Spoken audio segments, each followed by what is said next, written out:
It's a book all about women and Jesus, but not just for women.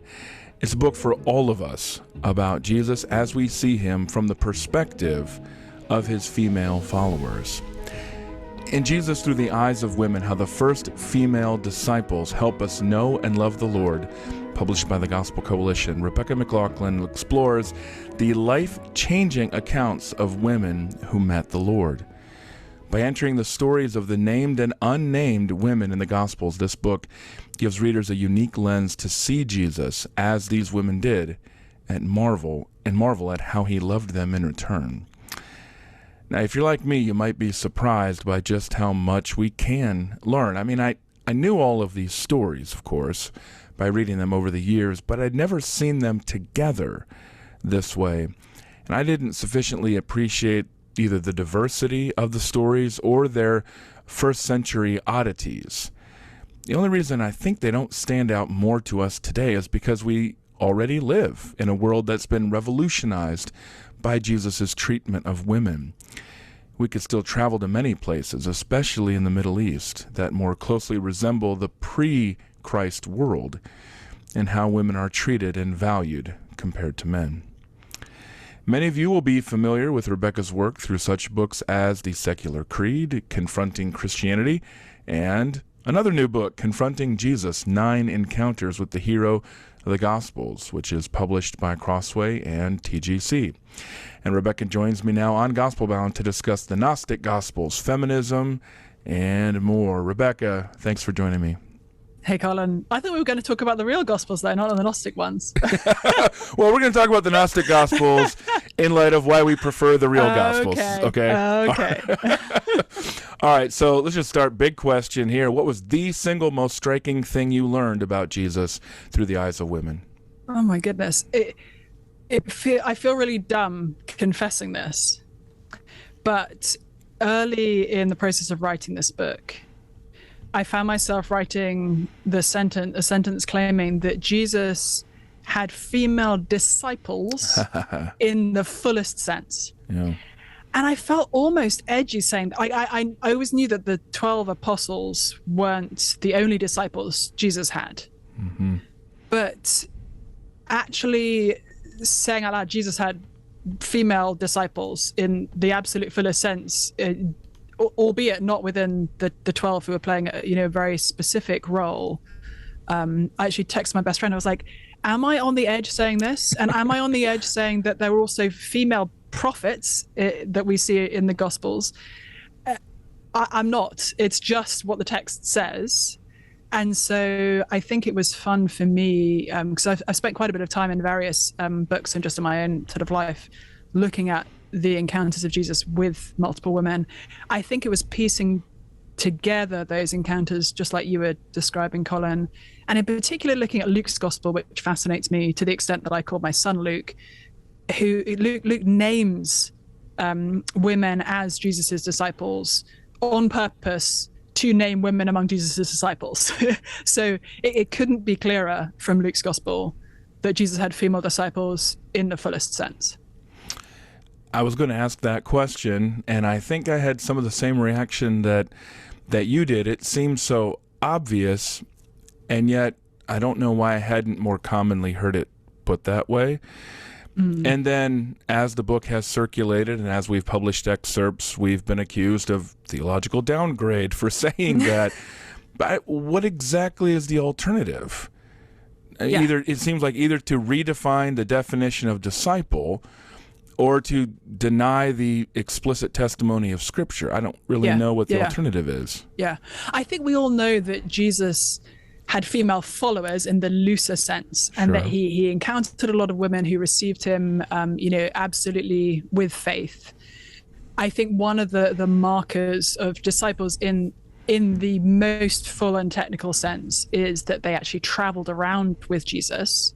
And we see in the Gospels, we see very close followers of Jesus who do not travel around with him. So, for example, Mary and Martha and Lazarus, who seem to have stayed in Bethany rather than following Jesus around, but are clearly among his closest followers, and each of them described as somebody who Jesus loves. But seeing, especially in Luke's gospel, Luke naming women among those who traveled around with Jesus as he went on his preaching tours through the villages, through the cities, and seeing that they are named witnesses of Jesus's life, death, burial, and resurrection. Again, it's a piecing together of things that we might have known before. We're probably all familiar with the fact, or many of us, with the fact that named women, were the first witnesses of Jesus's resurrection. Right. But sort of pulling that back and seeing, oh no, there are actually also times when it's named women who are the witnesses of Jesus's life and teachings and miracles, even before we get to his crucifixion, burial, and resurrection, where they come to the fore. We see this pattern throughout the Gospels. And while still acknowledging that they are not among the 12 and not the apostles and not entrusted with that writing of the Gospels, and yet still valued among the closest people. I guess help me to understand what made Jesus different in how he treated women, because I think one of the challenges for us as Christian readers in the 2000s is that it doesn't strike us as all that odd, his interactions with women. But surely that would not have been the case for those women who experienced this with Jesus directly, and all of those first readers of these Gospels. Yeah.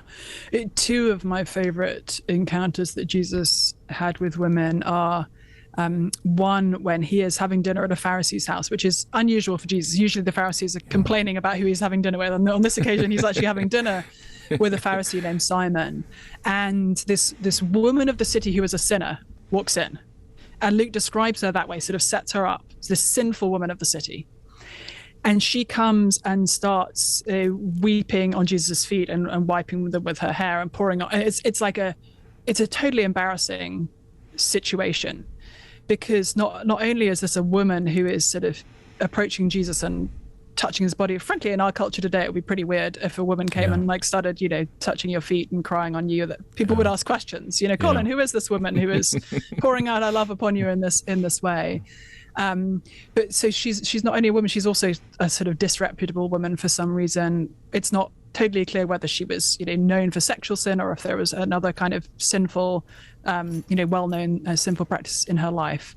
But Simon the Pharisee is appalled that Jesus is receiving her as he is. And he concludes, if Jesus was really a prophet, he would know what kind of woman this is who's touching him.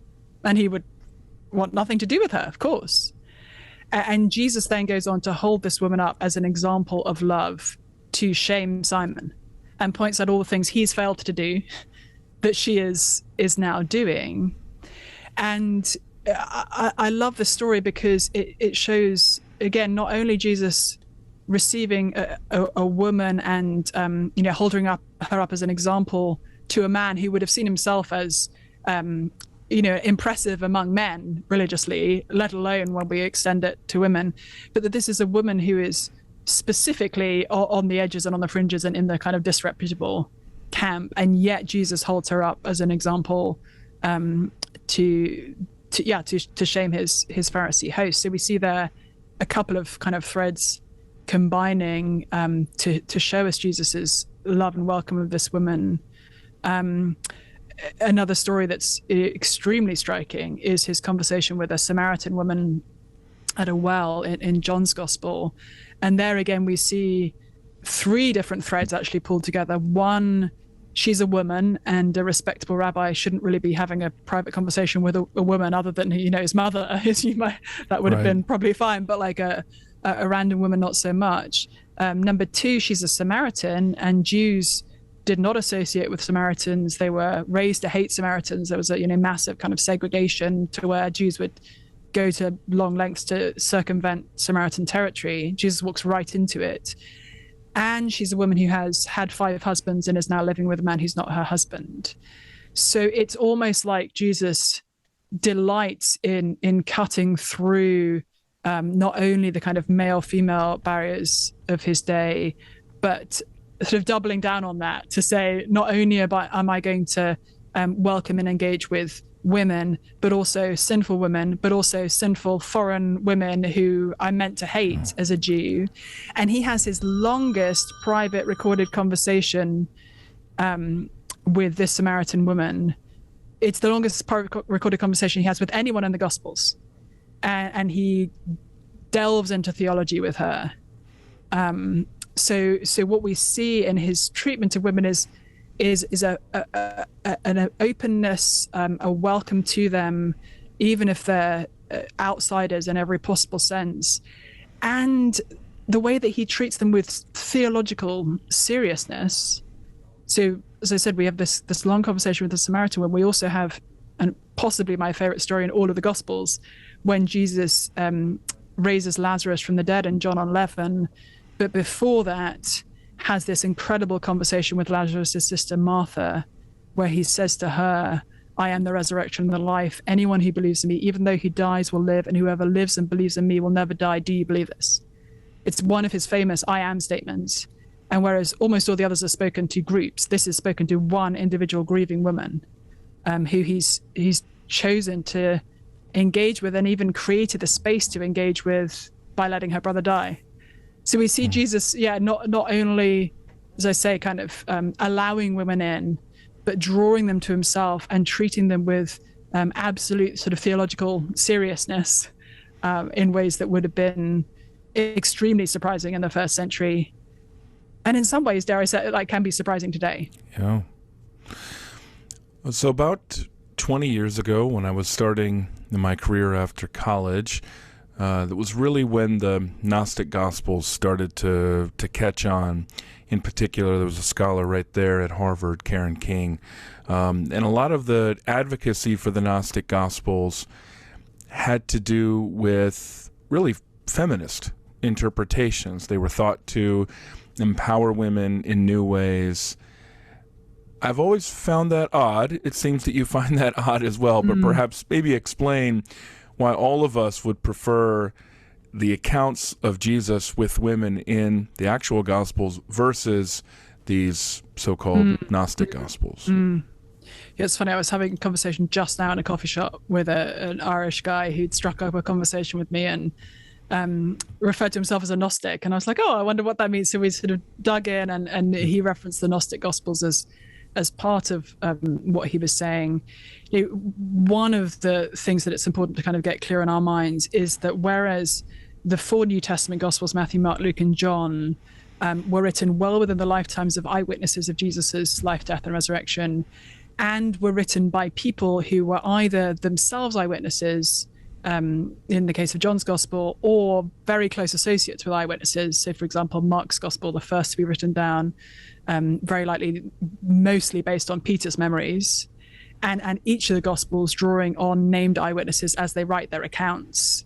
It's one of the things that's fascinated me as I've explored this in the last few years, is that, and we don't often notice it, there are many anonymous people in the Gospels. For example, almost all the people Jesus healed in the Gospels are anonymous. But there are few exceptions to that, and that's when the Gospel authors are specifically citing an eyewitness. So, for example, Bartimaeus, one of the blind men whom Jesus gives his sight, cited because he's someone who would have likely been known to the early Christian communities, and someone who could be pointed to as a source for this. So we have the New Testament Gospels, very close access to actual eyewitness testimony of Jesus.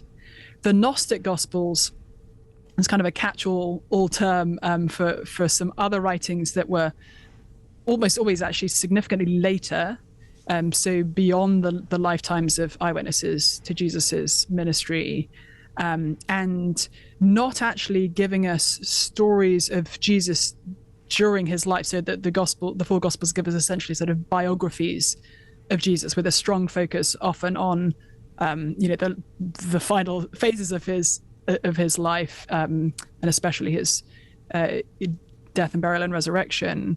The Gnostic Gospels sort of presuppose Jesus's life and tend to focus more on sort of hyper spiritual conversations that Jesus is supposed to have had with his followers after his resurrection.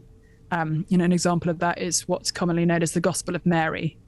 And that gospel in particular, when I say that gospel, I'm sort of using the term loosely, that writing in particular is pointed to as a potentially more female-centric vision of Jesus than the New Testament Gospels give us. There are a couple of problems with that. Number one, as I said, written after the first eyewitnesses likely to have died out and not accessing that sort of living testimony of Jesus. So, certainly far more speculative. Most of the text is actually missing. And it's a lot of what's missing is this supposedly sort of mystical, visionary conversation that Jesus has with this follower Mary, and the male disciples sort of mixed in their response to her. Some, wanting to listen to her, others, and in particular Peter, saying, "Why would Jesus have revealed himself to a woman and not to us? Like, that's crazy talk. Why would he say something to a woman that he wasn't saying in our presence?"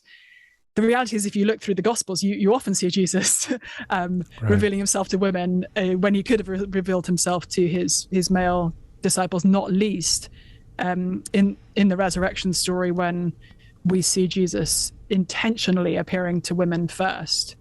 And I say intentionally because John's Gospel is clear that Peter and the author of John's Gospel had both sort of run to the tomb, having heard Mary Magdalene's first report. So Jesus could have sort of sought them out, and instead he actually meets with Mary Magdalene and some of the other women. So these Gnostic Gospels give us a very different picture of Jesus, in the sense that their whole kind of worldview is not based in Jewish thought as revealed in the Hebrew scriptures, like the Gospels of Matthew, Mark, Luke, and John are, but much more in this sort of Gnostic philosophical tradition that was circulating in the early centuries, among Greek influenced thinkers. So, much more about just salvation as escaping from the body and from physical reality, versus the New Testament vision of the promise of resurrected life, properly embodied new life in Jesus. So we have, from a historical perspective, far less grounds for taking the Gnostic Gospels seriously than the New Testament Gospels. And within the New Testament Gospels themselves, we actually have all the material that we need for a fully orbed affirmation of women as disciples of Jesus, as people whom Jesus specifically loved and loves today. We have, whereas the four New Testament Gospels, as far as we can tell, were written down by men, they're written on the basis of eyewitness testimony, often of others, and in particular recording women's voices. So the idea that the New Testament Gospels are sort of stifling a more feminist perspective on Jesus just doesn't align with what we see in the New Testament Gospels. Well, for all these reasons and many others, it's not too small a thing to say that Jesus unleashed a revolution for women. Would you describe that revolution, though, as more sudden or as more of a slow burn over 2,000 years? Gosh, I would say both. It's sudden in that the vision is all there in the scriptures, and this would actually be true with almost any kind of ethical line we want to trace from the New Testament to now. The vision is all there, so it's not like, well, the New Testament introduced some ideas, and then some really smart Christians later on kind of figured out some, how to improve on those ideas, and look, here we are today. Exactly. Yeah, right. Yeah. I don't really hold with that sort of trajectories view. I think actually it's all there in the pages of the scriptures. I think I don't just think, I know that the Christian vision of male and female, both made in God's image, both beloved of Christ, both woven into Jesus's body, in the sense of his body on earth today, which is the church, is, and actually both in marriage playing profoundly important roles in picturing the gospel.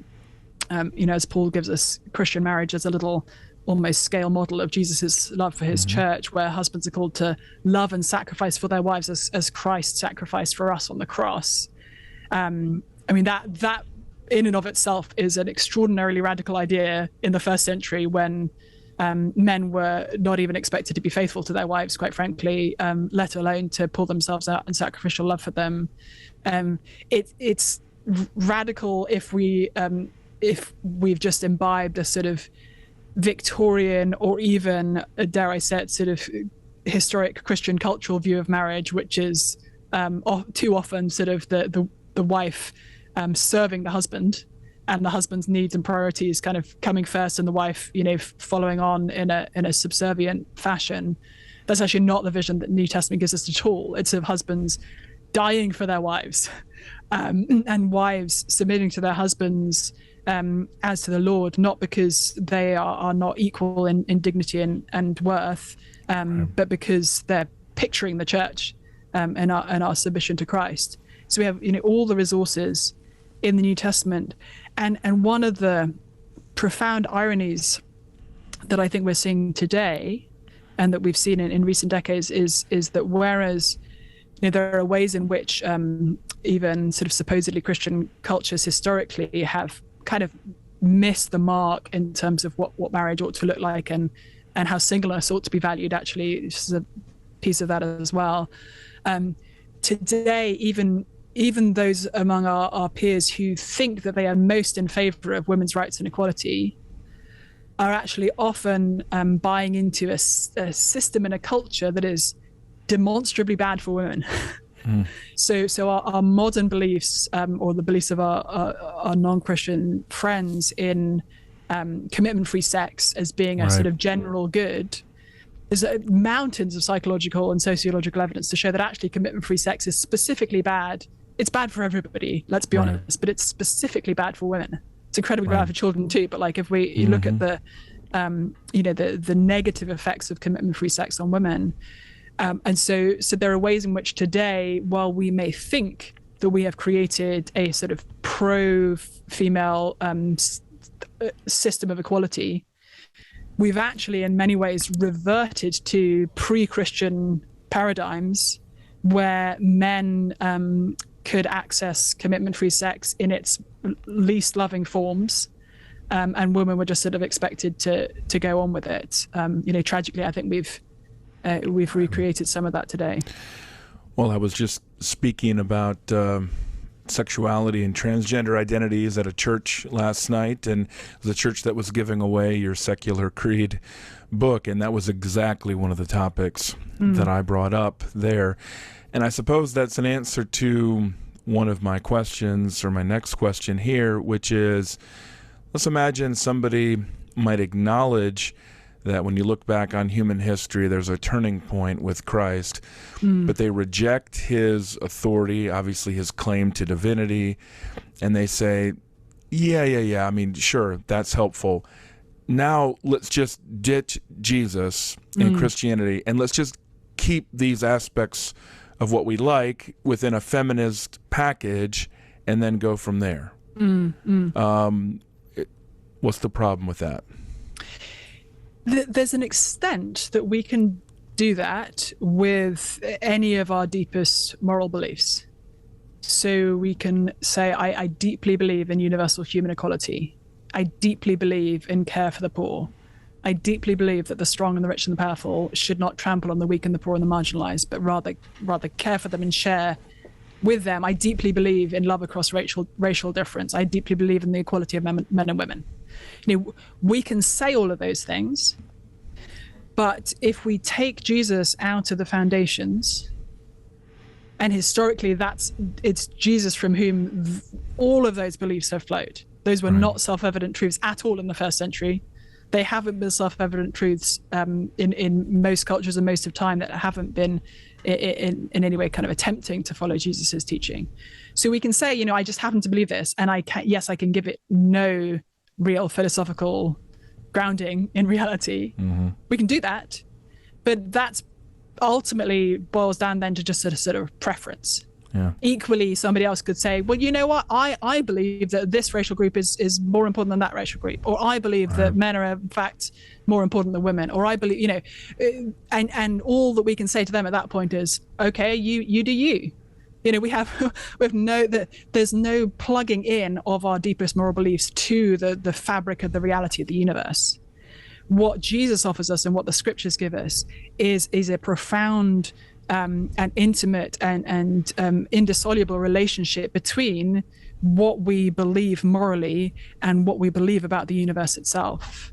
There's a fascinating book called Sapiens, A Brief History of Humankind by an Israeli historian named Yuval Noah Harari, and he identifies as, I think, agnostic or atheist. And he makes sort of searing statements like Homo sapiens has no natural rights, just as chimpanzees, hyenas, and spiders have no natural rights. And he says human rights are a figment of our fertile imaginations, and that there is human rights and equality have embarrassingly little in common with the scientific study of Homo sapiens. So for our friends who may not want to believe in God at all, or certainly not in a sort of full-orbed creator God, they're then left kind of clinging on the one hand to a supposedly sort of scientific view of the world that thinks that we can, analyze everything, know everything that's worth knowing kind of from the ground up scientifically. They're grasping that with one hand. With the other hand, they're sort of snatching at Christian beliefs about the actual value and worth of human beings that have nothing to do with this scientific study of Homo sapiens. So I think we find ourselves on very fragile philosophical ground when we try to take Jesus's teachings about human beings in general and men and women in particular, and sort of ground them on nothing, or on grasp at science, which is not going to support that view at all. You devolve into a meaningless tolerance. I would, like you said, you do you, or do you devolve into power struggles, right? Just asserting your dominance of your view, even if it's a feminist view, just simply demanding conformity to it for the sake of conformity. A kind of right side of history approach, perhaps, but nothing beyond that you can refer to.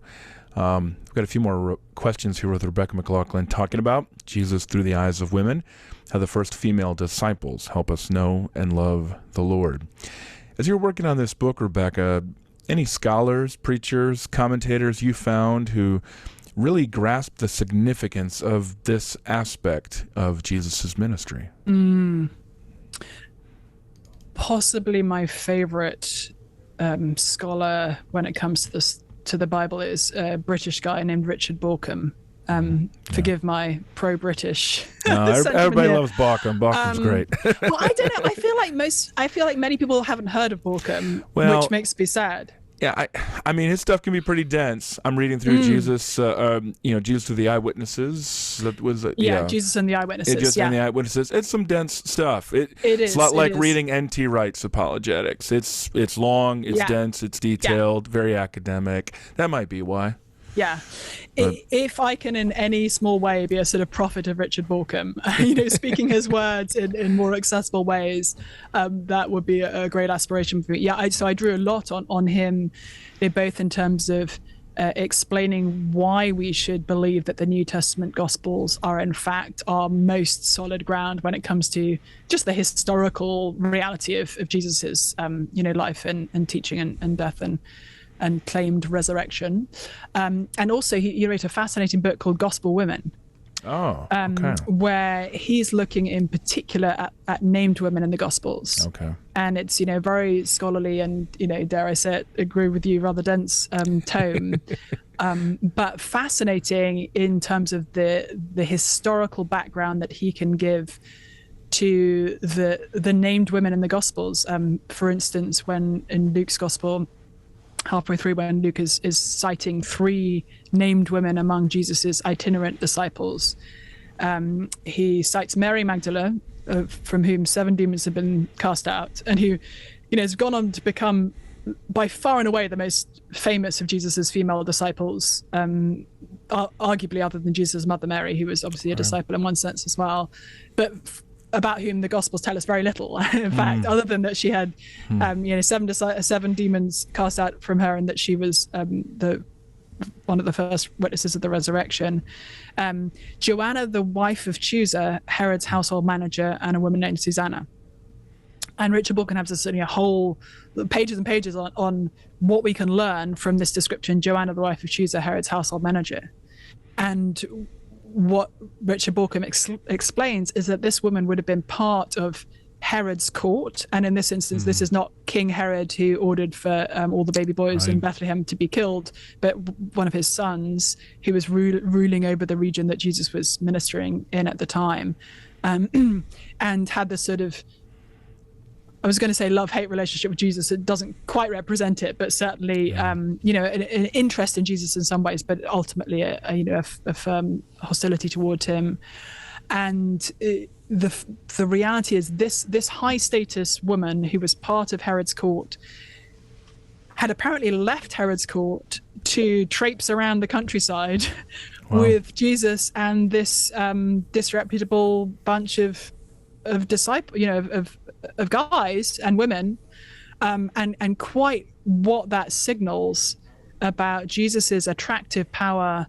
Not only to the poor, and it's very, the theme, especially in Luke's Gospel, of Jesus' love and care for the poor is unmistakable. But Jesus, it seems, was able to draw poor women and rich women of high status, like Joanna, to follow him.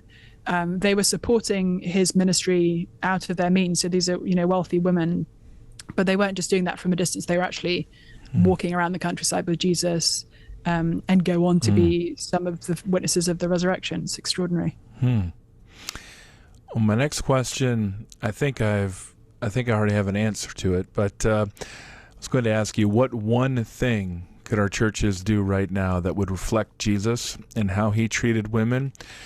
One thing I was going to recommend, this isn't quite at the practical level at which I was seeking, but I was going to say preach through the Gospel of Luke. I've found that it is very challenging and very rewarding, and it will upend a lot of a preacher's assumptions, I think. But that's one thing you could do. That's a little bit hovering above where I was asking the question, but what comes to mind for you? I want to say three things, which I know you only asked for one, but I'm sorry, and also not sorry. One is treat women with theological seriousness. Don't make your women's ministry about crafts and chats about motherhood. Both of them are fine. Like, there's nothing wrong with chats about motherhood and crafts. But actually, if we look at Jesus in the Gospels, we see him having some of his most profound theological conversations with women. So expect to have, if you're a pastor, expect to have some of your most profound theological conversations with women. Number two, there have always been more Christian women than men, as far as we can tell from historical records and as far as we can see in the global church today. And that's very likely true in your local church as well. One of the implications of this is that there will always be more single but Christian women than there are single Christian men. And this is actually in many ways really good news, because single women can be incredibly powerful agents of the gospel when properly supported and integrated into the family of the church. But if we construct our churches along the idolatrous lines of only recognizing the nuclear family as, what family really is, and I say idolatrous because I think idolatry of the nuclear family is, a real problem that we have. Instead of leaning into New Testament community ethics, which shows us that the local church is the primary family unit for Christians, then we're going to leave single Christian women, alone, and we're not designed to work alone. So that's number two, and now I'm forgetting what number three was. But number three. When we are talking and thinking and debating about the role of women in the church, we need to all remind ourselves of what Jesus taught again and again in the Gospels, which is that leadership in his kingdom is not about power and privilege, but about service and sacrifice. And so often we come into these conversations, whatever our views, and whatever kind of outcomes we want the conversation to have, we come in with the assumption that leadership is in fact about power and privilege. And so, for example, denying women the opportunity to serve as a senior pastor is like, pushing them down into a subservient position. Well, not according to Jesus, actually. according to Jesus, if you want to be great in the kingdom, you need to be the servant of all. And sometimes we will actually, those of us who might take you could call a complementarian view of women's roles in the church, can fall prey to the same problem of actually acting as if leadership is about power and privilege rather than about service and sacrifice. So it will help all of us if we remind ourselves of this. And it's a truth that Jesus had to teach his disciples again and again and again, and they didn't get it, and nor do we today. Yeah. So I think we need to keep reminding ourselves, actually, the real gospel work, the most important, powerful gospel work in your church today is very likely being done by the least visible people, whether it's, and often those are women, actually. Listeners to Gospelbound are going to hear a live article pitch for me to Rebecca. I just saw a study that showed that for the first time, or in some surprising way, the proportion of women to men has come closer to equalizing in the church, in the United States. Now, there are many reasons why, as you rightly observe, that it's always been more women in the church. And that's, like you said, that's all of time, that's all the world. Yeah. That's not a uniquely American thing. But what seems to be a uniquely American thing right now is the radical widening gap between single women and married women on politics. And so in terms of, a lot of single women are leaving the church for a lot of reasons connected to politics and inside the church. I haven't thought much about that, but as you mentioned it, I thought, oh, Rebecca would have some really interesting thoughts about this and the significance of that. So I'll send you something.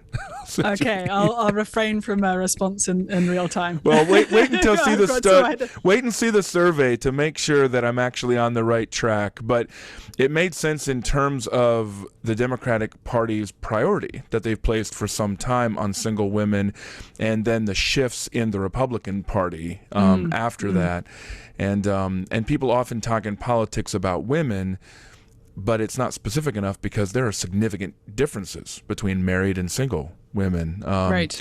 When it comes to views on all kinds of different things, abortion would be one of those examples. But anyway, and that could also be a function of the Dobbs decision as well, which has really upended some different political allegiances in the United States. Okay, so that'll be over email. All right, tell us about Confronting Jesus.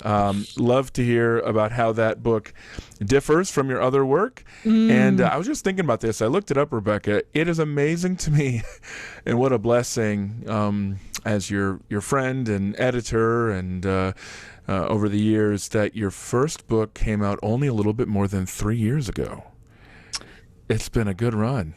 So it's funny. My son Luke has just turned 4, and I wrote Confronting Christianity when I was pregnant with Luke. All this craziness is like Luke years old. I'm going to receive my personal copies of Confronting Jesus today. I just got a notification from UPS. Great. And it was timely because I just had a long conversation with an Irish guy in a coffee shop who sort of struck up a conversation with me while I was working on my new book. And I was talking to him about Jesus because what else would anyone want to talk about? He at various points asked, he's like, "Have you always been like this?" I was like, "Pretty much." And I offered to send him a copy of Confronting Jesus, and actually right after this I'll go and see if he's still at the coffee shop if my copies have arrived. Confronting Jesus is designed as a gateway drug to the Gospels.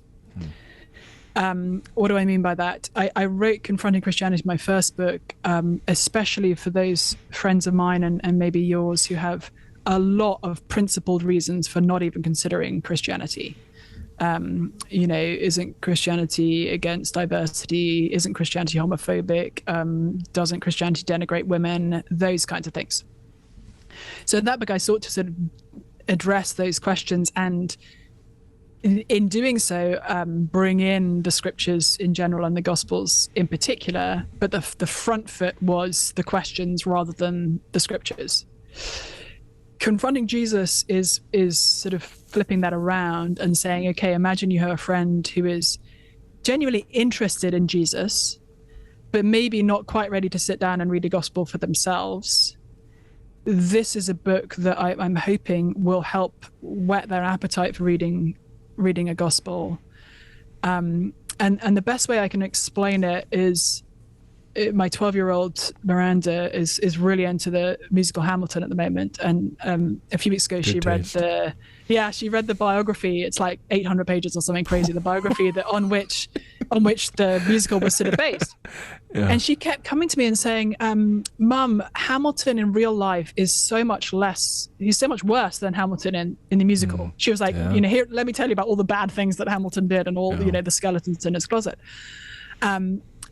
I think when we read the Gospels, we have the opposite experience. So I have a sort of hazy view of Hamilton from having watched the musical but not having read the 800-page biography. And he strikes me as kind of a great guy with, for sure some bad patches, like when he committed adultery and that, definitely not good. But she has a much clearer view of the real man. I think when we read the Gospels, we go from a hazy view of Jesus as like, good moral teacher, but who knows if he ever really claimed to be, various things, to being absolutely stunned by who Jesus is. And so that's what I would love for people to experience as they read Confronting Jesus, sort of being confronted by Jesus in the Gospels. And if halfway through people put the book down and pick up a gospel and read it instead, I will be only delighted. Well, what could be better, Rebecca, than talking with you about Jesus? That is fun. That is some fun stuff. I love being able to read through your works and be able to interact with you about them, and to think about the revolution that Jesus effected and that he continues to affect, and that we continue to live into as we're confronted by Jesus as we read him. One of the main things I said last night was, if we are not offended by Jesus, then we are not reading him. We're not paying attention. We are not paying attention. He says plenty of hard things for all of us to be offended by in our flesh. And yet, of course, sends us his comforter, the Holy Spirit, to help guide us into all that, all truth, into hearing it and obeying it. And it's amazing. And he loves us all the way. He knows how we fall short, and at the same time loves us to holiness, and ultimately is coming again soon. So my guest on Gospelbound has been Rebecca McLaughlin. We've been talking primarily about Jesus through the eyes of women, how the first female disciples help us know and love the Lord, new from the Gospel Coalition. We've also there touched on her latest, Confronting Jesus, 9 Encounters with the Hero of the Gospels, published by Crossway with the Gospel Coalition. Rebecca, it's always a joy. Thanks for joining me. Thanks, Collin.